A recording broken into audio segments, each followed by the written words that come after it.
Um,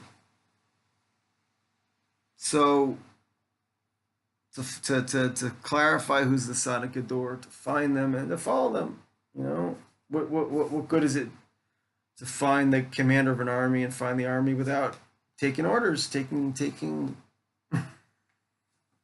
people want to be suggestions.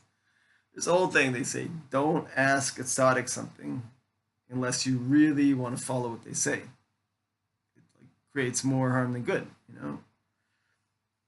If you use all your energy and all your connections and all your money to go to the best doctor in the world for a condition and they tell you what to do and you just blow it off, like a big waste, right? A waste or worse. Um, so yeah, so like all these little things that we're excited about, they're great. We should do them. We should do them all. But but in the context of the main thing, right? People inevitably, whoever I meet who's not after the Sadaqador, they're into something and it's great and they're just really into it. And it's like it's like absurd, out of context. You know, say you meet someone who's just like they want to get to the top of the music world or something. Okay, it's very cool, but like out of context, it just they become so weird, you know. Yeah, like the Lubavitcher Rebbe, he was famous for a lot of times people would become religious and they had something they did before and they'd ask him, can they still do it? And he'd like help them find a way to do it in a godly way. You know, he'd transform the thing into something godly. Um, or godlier. See, I got religious because of Matisyahu. He was a good example. He was a musician, whatever, became religious, made this great music. Is the last straw that made me religious. Um,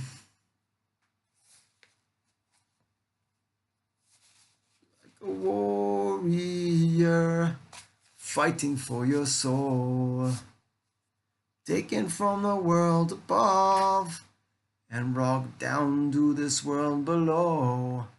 'Cause I'm a warrior fighting for my soul, taken from the world above and brought down to this world below. It's a Monticello song, of course. And, ironically, Monticello has become like kind of like we call it frying out. It's when you're religious and then you go off the derech, off the path of trying to uphold the normative mitzvot that we're commanded to as Jews. Not to sound judgmental, he's a wonderful person. I once had a long conversation with him face to face, like for hours. Um, and yeah, the guy saved my life, basically. Um, so yeah, but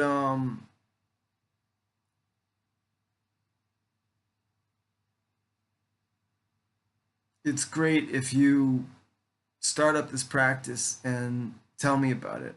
And the only real reason not to do the practice is if you have something better that keeps you from doing it. And if you do that, tell me about it. You know, like here, Rob Berlin, it's been every night, like keeping us up with an intense gathering and pretty hard to do both at once. But like tonight, he didn't come out. And so I didn't have an excuse, right? It's an idea. Like when you have two good things you can do, go for the more important one, even if you lose the less important one, right? Obviously, very logical. Um, cause you're a warrior fighting for your soul, taken from the world above, brought down to the world below. When I like had that like aha moment after getting into Montessori where I thought, wow, I think I want to go religious, and it was like this whole new world waiting for me. At that same like aha moment when I realized Rob Berland was the man. It's like, wow, there's this whole thing to get into, that I thought was not for me, just like I thought the religious thing was not for me. One of the final straws for me with the religious thing, I'm a very like open-minded person, and